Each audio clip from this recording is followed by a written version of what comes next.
Sega has just released a trailer for their new game for next spring, Sonic Mania, and analyzing the trailer a little reminded me of a huge problem that has been occurring in the gaming and movie industry, most memorably in the past 10 years. You may have seen it somewhere at one time or another. It has to do with developers needing to give their audiences what they actually want and have been asking for.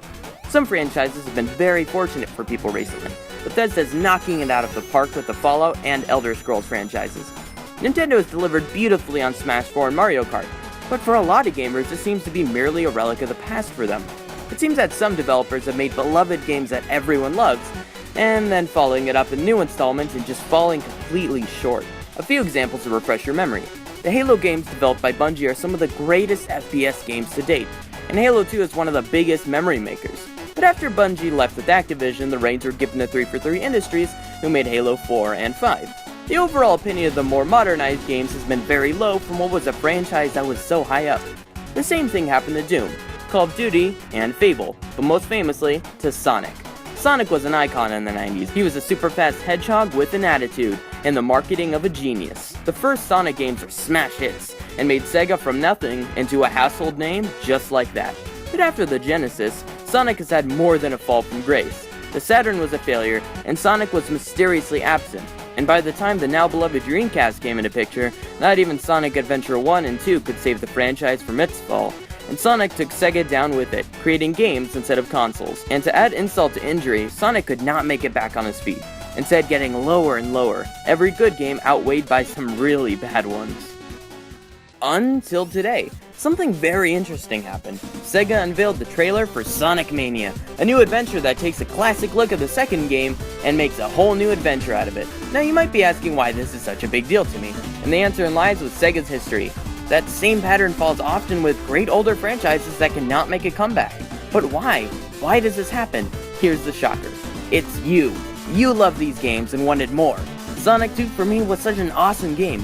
Great 16-bit music, great art style, beautiful backdrops and visuals, and a fun, fast-paced game. It was my first console game and I played the heck out of this game. But the same thing happened to me. I wanted more, but Sega was getting a new horizon. Discs and 3D games were the new, and 2D side-scrollers were out. The hype for games in our space was in full effect, and Sega wanted to be the future, so they took their crown jewel and put them in this new universe. Suffice it to say, this is not what we wanted. Don't get me wrong, Sonic Adventure 1 and 2 were great games, but they're the sequels that no one asked for.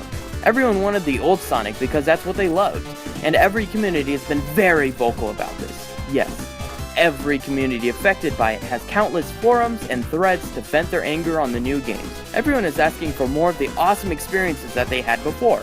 I wanted an amazing story with sleepover fun multiplayer from Halo 2.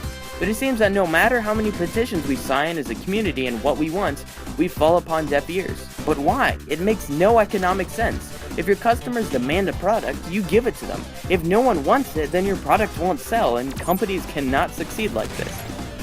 It seems like knowing what your fans want and how to keep up with them and their needs would be the best information that you could ever hope to get as a company. But strangely, it's not. To be thoroughly objective, let me give you two examples of opposing sides of the spectrum, Call of Duty and Halo.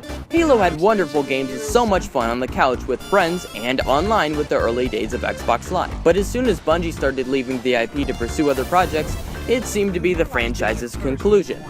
But Microsoft and 343 knew Halo was a great franchise. A lot of the devs are fans themselves, and Halo 4's development seems to get a lot of support from the Halo community. The Chief was back, and getting a new coat of paint for the new generation. But the game came out and man. The game had too modernized and COD-like gameplay, unappealing art styles, and this had caused a split in the community. Most fans thought the original games are perfect and the new ones just messed up the formula. And hey, don't fix what ain't broken, right? On the other side, Call of Duty started out being an underdog under Halo Combat Evolved's overwhelming success, but kept to their own style. And when I say that, I mean they really kept to their own style, with the unusual American-Japanese front put in for continent revolving warfare. It was fun and original, especially for the first game with zombies, but wow has it fallen from grace. The new games have the exact same engine, the same gunplay, the same game modes, and the same god-awful motifs. No one likes the futuristic, awful-looking clones that have come out the last few years. The trailer for the most recent Call of Duty game has the most disliked trailer on YouTube, ever. I don't know why everyone is saying it's the Ghostbusters movie, and yet they sell like hotcakes. Call of Duty is an example of a franchise that the developers need to keep in mind what made the early Call of Duty so good, and use that to change. Halo is an example of a franchise that the developers need to know what elements made Combat Evolved 2 and 3 so great, and that the new games aren't really Halo without them. Sonic, however, is in a mix between these two. It's not already a classic 3D game like Halo and COD were, so it does have to stay alive in this 3D-dominated market in gaming. As much as I would love to keep getting Sonic 2s every 2 years, I don't want Sonic to end up like Mario. Every newer game is just a reskin of the original from '85. Take it like this, I love pizza, but if I had pizza every bloody day of my life, I would hate it. It would get old really quick, and that's what Mario has stumbled upon as of late, besides Mario Galaxy and 64. But what Sega did for Sonic Mania is so interesting. They're making a completely new adventure using the same beloved art style and engine. They have done right knowing what the fans want. Check. And they're adding smaller game mechanics that make the games way better and play smoother. Check. Mechanics like this are exactly what we need. They're taking advantage of new techniques to just improve the gameplay upon the originals. This trailer really grabbed my attention. Sega finally knows exactly what they need to do, and at exactly the right time. You know how I know exactly how this is gonna work? Because it's exactly what Bethesda did with Doom in 2016. This game revived all of the wrongs done by faulty sequels. Bethesda knows exactly what they are doing, making some of the best RPG games of all time, and taking an old franchise back into the spotlight. Sega showing parallels of Bethesda here is a great sign of progress. This has been a problem that has really plagued the industry as of late, and it's not always just because of a cash cow. These are games that people really do want, and all have great potential. But there is a very fine line of old classic and the innovative new that I'm definitely looking forward to. Be sure to keep trends like this in mind in any industry and it won't catch you off guard. Thanks for watching. This was a little bit of a shorter video, but I really wanted to get this out while the news of Sega's release was relevant and understood. As the release comes out soon, I might make a part 2 to update on the story and pattern. Anyways, thank you so much for watching this far, and I'll see you next time around.